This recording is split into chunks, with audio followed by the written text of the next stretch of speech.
Seminario del grupo número 3. Tema a tratar, la viscosidad.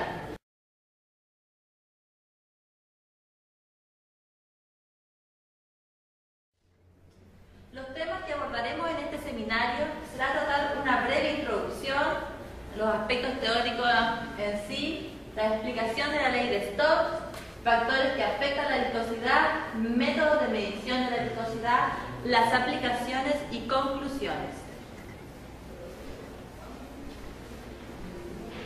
La viscosidad se hace presente todos los días en la vida diaria. Por ejemplo, podemos notarlo cuando vamos a hacer el cambio de aceite de nuestro vehículo, incluso nosotros mismos ahí hacemos una breve inferencia de la calidad del aceite, ya que si este está menos denso, decimos que hay que hacer el cambio de aceite y viceversa. Otro ejemplo es cuando las dueñas de casa, los niños, dejan el yogur en el sol, este se vuelve mucho menos cremoso, y de lo contrario ocurre cuando se encuentra refrigerado. Su espesor es mucho más grande. Vamos a tratar de definir el concepto de la viscosidad con un ejemplo práctico. Vamos a imaginar una goma de borrar que utilizamos todos los días y que esta está dividida en muchas capas entre sí. Entonces a esta le vamos a aplicar una fuerza tangencial, como muestra la figura, para provocar un deslizamiento de las capas. Este deslizamiento va a provocar un rozamiento entre cada capa. Este rozamiento, cuando ocurre en los líquidos, es lo que se conoce como el fenómeno de la viscosidad. Es ahí cuando nosotros empezamos a hacer un análisis del rozamiento de las capas. Si es muy fuerte, deducimos que la viscosidad es mayor, ya que hay mayor resistencia al movimiento. Y viceversa también. O sea, si este rozamiento es muy bajo, es muy pequeño, entonces la viscosidad es menor. Cabe destacar que la viscosidad solo se manifiesta en fluidos en movimiento, ya que cuando los fluidos están en reposo, no hay ninguna fuerza tangencial que se les esté aplicando. La viscosidad es propiedad de todos los fluidos, líquidos y gases. En los fluidos gaseosos se tiende a despreciar este valor, ya que ellos tienden a comportarse como un fluido ideal. En caso de que la viscosidad sea cero en algún fluido, estaríamos frente a un superfluido con super características. Un ejemplo de esto puede ser el helio.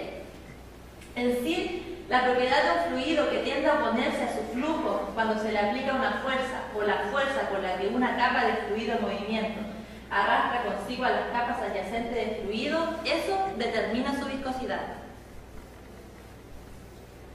Para poder entrar a definir los tipos de viscosidad y especialmente la viscosidad dinámica, tenemos que entrar a definir el concepto de tensión de corte. La tensión de corte es la fuerza necesaria que se necesita para deslizar una capa de área unitaria de una sustancia sobre otra capa. Entonces, se dice que esta tensión de corte es directamente proporcional a un cambio de velocidades con respecto a las posiciones del fluido. Al ser directamente proporcional, nace una constante que iguala estos valores, y es precisamente esa constante la que se conoce como viscosidad dinámica. Y la viscosidad cinemática no es más que el cociente entre la viscosidad dinámica y la densidad del fluido. Las unidades de medida de la viscosidad. En el sistema internacional, la viscosidad se mide pascal por segundo, específicamente la viscosidad dinámica. Y la viscosidad cinemática en el sistema internacional viene a medirse por metros cuadrados partidos por segundo, y en la del segundo caso es la que nos sirve, por ejemplo, para calcular el número de...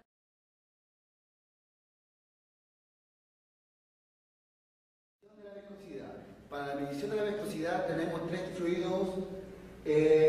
grandes fluidos, que es el newtoniano. Se caracteriza por obedecer la ley de Newton, es decir, que existe una relación lineal entre el esfuerzo constante y la velocidad de deformación. Por ejemplo, si triplicamos el esfuerzo constante, esto deberá triplicar la velocidad de deformación. Esto es debido a que la viscosidad es constante para estos fluidos. No depende del esfuerzo constante que se le aplica ni la cantidad de tiempo que esté. Sin embargo, sí depende de la temperatura y presión en que se encuentre. Los fluidos no newtonianos son aquellos que no se encuentran entre la relación de esfuerzo constante y la de velocidad de formación, y se dividen en dos, que son los independientes del tiempo y dependientes del tiempo. Y el tercero es el fluido viscoelástico. Se caracteriza por presentar tanto propiedades viscosas como elásticas. Esta mezcla de propiedades es debido a la existencia de líquidos de moléculas muy largas y flexibles. Dentro de los dependientes del tiempo tenemos los isotrópicos. Esto tiene una viscosidad, en el tiempo se va degradando.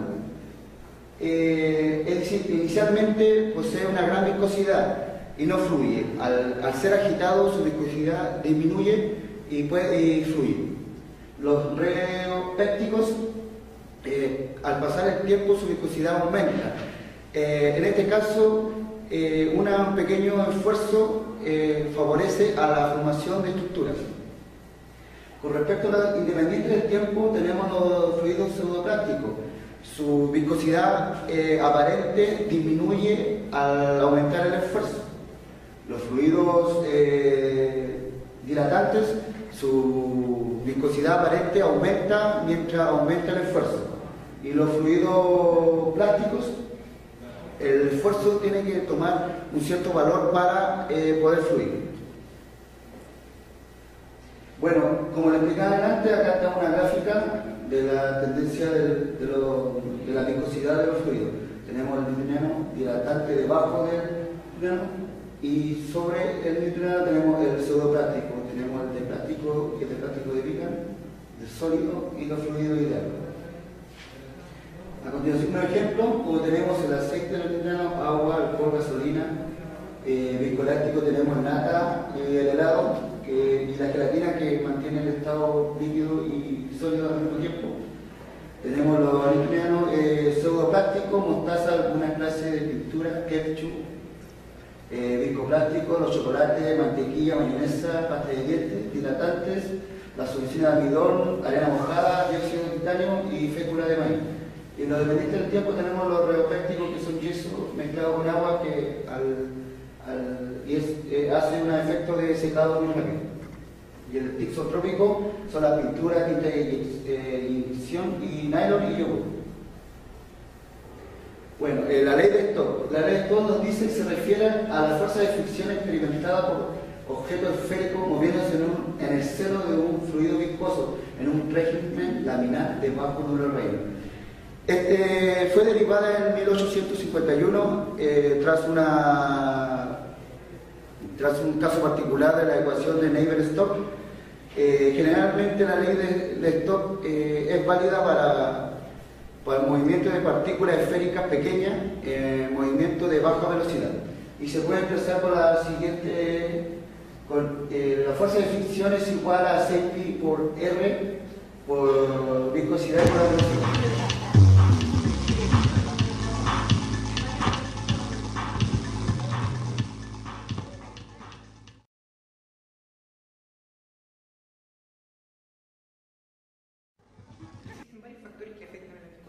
Nosotros solamente vamos a hablar de los más importantes. Un factor clave es el factor de gas dentro de la solución. El gas dentro de la solución en un fluido a una temperatura constante reduce su viscosidad. ¿Qué pasa con esto? Las moléculas de gas, que son relativamente pequeñas, pasan a formar parte de la configuración molecular del fluido. Así incrementan la separación intermolecular. Un claro ejemplo es el aceite agitado. Al agitar el aceite, las moléculas de gas pasan a formar parte de la molécula de gas del aire pasan a formar parte de la configuración molecular del aceite, haciendo esto que sea menos viscoso. Otro factor es el peso molecular en la estructura molecular. En los líquidos, aquellos que poseen unas moléculas más grandes y de forma irregular en la estructura, son más viscosos que aquellos que tienen moléculas más pequeñas. Un claro ejemplo es la glicerina y el etanol, que tienen una estructura bastante semejante, pero la glicerina es más viscoso que el etanol. El otro efecto es la presión. La presión sobre un fluido hacia una presión mecánica, al aumentarlo, aumenta también su viscosidad. ¿Qué pasa con esto? Al aumentar la presión en un fluido, una presión mecánica, las moléculas se reducen, reduciendo su separación intermolecular, haciendo que éste sea más viscoso. Otro efecto es la densidad. En los líquidos, mientras más denso sea el líquido, más viscoso será. Y por último, llegamos al más importante factor que afecta a la viscosidad, que es la temperatura. La temperatura en los gases, a medida que aumenta la temperatura, aumenta también la viscosidad. Ahora, mientras que en los líquidos, si se aumenta la temperatura, disminuye su viscosidad. ¿Qué pasa con esto? Que al aumentar la temperatura en los líquidos, aumenta su movimiento cinético de las moléculas, haciendo que esto sea menos viscoso. Partió. Llegó. 5,1 segundos se demoró nuestro yogur a temperatura ambiental en recorrer los 50 centímetros. Ahora vamos a hacerlo con el yogur que se está a una temperatura más alta.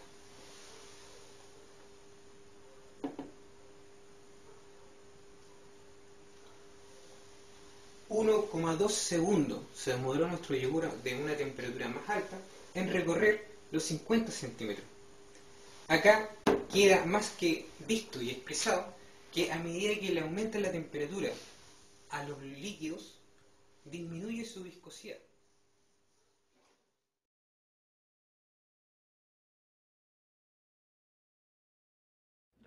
Los métodos de medición de viscosidad.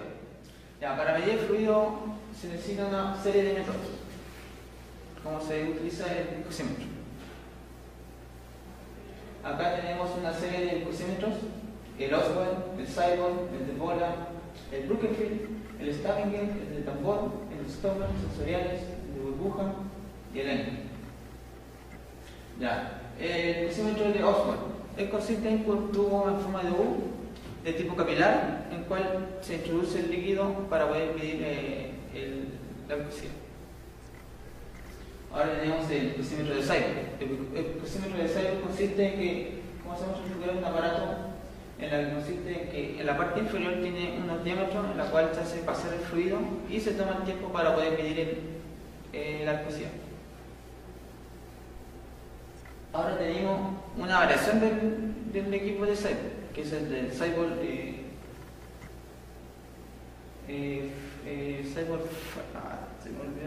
Fural. Este consiste en que el diámetro inferior del equipo tiene una mayor dimensión, que se utiliza para sustancias que son más viscosas, y se toma el tiempo en que se pasa el fluido y llega a un recipiente.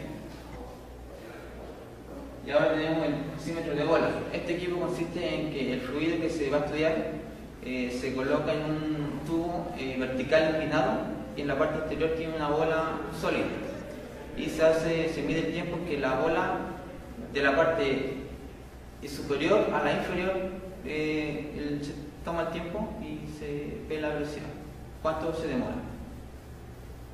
Y ahora tenemos las características del viscosímetro de bola, que es de fácil utilización, el tiempo de test es mínimo, la muestra no está puesta en influencia porque está cerrada, y tenemos serie de mediciones.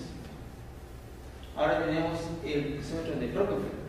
Este tipo de viscosímetro mide el tipo del tipo rotacional, hace rotar el fluido y tiene las características que son de fácil manejo e instalación, de gran versatilidad, y tiene una amplia gama de equipos.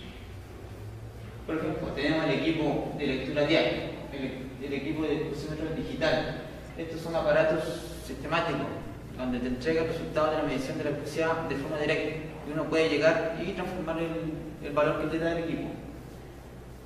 Y tenemos por último el viscosímetro versátil digital de programación. Este es más utilizado porque se conecta al computador y te entrega el dato de la viscosidad de forma más directa. Ahora tenemos el viscosímetro de Stomer. El viscosímetro de Stomer mide lo mismo, en la parte inferior tiene dos paletas que gira el fluido, en el cual gira y se activa el rotor que se toma el tiempo y te entrega la lectura de la viscosidad. Ahora tenemos el cocímetro sensorial. Este cocímetro se realiza de forma, como dice, vibraciones.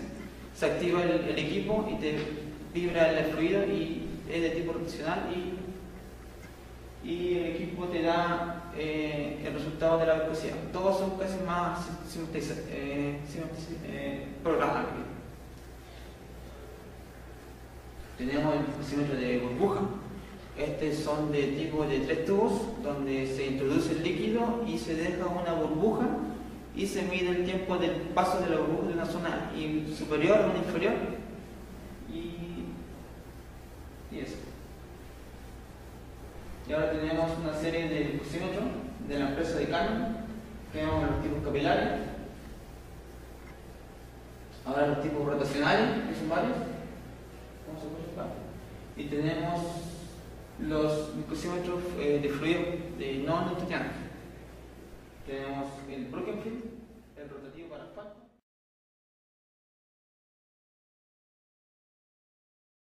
El uso masivo de la viscosidad se basa en la lubricación. La lubricación es una técnica empleada para reducir el rozamiento entre dos superficies que están muy juntas en movimiento, que interpone entre ellas una capa de fluido llamado lubricante.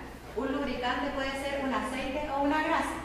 Un aceite se utiliza para motores de combustión interna y engranajes, en donde el grosor de la película lubricante va de 1/10 de micrón a 1 micrón. A su vez, la grasa es para la sección comprendida entre la rodadura y el elemento rodante y está compuesto por 85% de aceite mineral y 15% de jabón o algún espesante que permita que se distribuya de manera paulatina el aceite contenido en la grasa. Las funciones de un lubricante es reducir la fricción e inhibir la corrosión, aislar y proteger al componente de los contaminantes, limpiar los componentes, mejorar el sellado entre los componentes y reducir la temperatura del motor, debido a que disipa el calor hacia otra área y se debe considerar que el elemento rodante está totalmente cubierto por el lubricante, que permite que los contaminantes los arrastre hacia el filtro para que retorne el aceite nuevamente limpio hacia las áreas que están bajo presión y bajo fricción. Los aceites se clasifican según su origen y según normas estandarizadas. Según su origen se encuentran los de origen mineral, que básicamente provienen del petróleo y donde se obtiene el aceite crudo parafínico, y los sintéticos, que son a base de petróleo pero creados en laboratorio. Dentro de las normas más importantes que regulan los aceites se encuentra la norma SAE, que es la de la Sociedad de Ingenieros Automotrices, que indica la viscosidad a dos temperaturas, menos 18 grados Celsius y 100 grados Celsius. Por ejemplo, el aceite SAE 15W40, que es el que se usa para autos convencionales, indica dos índices SAE, en frío un SAE 15 y en caliente como un SAE 40. La otra norma es la norma API, del Instituto Americano del Petróleo. Esta indica la categoría del servicio. Por ejemplo, para un motor tipo diésel se le otorga la letra C, que indica compresión, y para un motor tipo gasolina se le indica una letra S de spark, que significa chispa. Y se les otorga el número de acuerdo al año en que circularon. Por ejemplo, en el 2001, para motores de gasolina la sigla era SL, y para motores de diésel la sigla era CH4, donde 4 indica un motor de 4 tiempos. Y por último se encuentra la norma ISO para aceites industriales. La Organización Internacional para la Estandarización establece el grado de viscosidad con la sigla ISO-BG. Por ejemplo, un aceite ISO-BG68 es un aceite que tiene una viscosidad cinemática de 68 milímetros cuadrados por segundo a 100 grados Celsius. Se debe considerar que cuando el aceite se ensucia, pierde su vida útil, los hidrocarburos que lo componían se transforman en compuestos inestables a cambios químicos, lo cual hace que el aceite se vuelva corrosivo y no se cumpla la función del lubricante.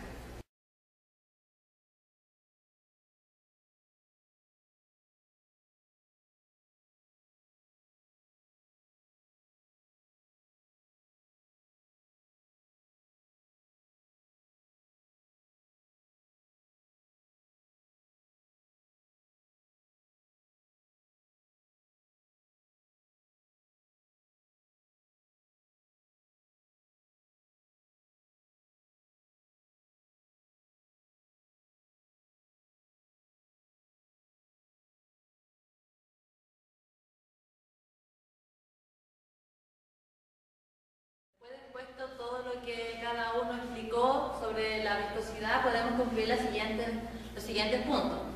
Punto número 1. La viscosidad solo se aplica a los fluidos, pero fundamentalmente a los que se encuentran en movimiento. Punto número 2. Los factores que afectan la viscosidad reducen considerablemente su grado de fluidez, lo cual determina la calidez del fluido, su vida útil y su aplicación. También se puede concluir que el viscosímetro más utilizado es el de caída de bola. Para contrarrestar los cambios térmicos se puede recomendar utilizar aceites con alta viscosidad.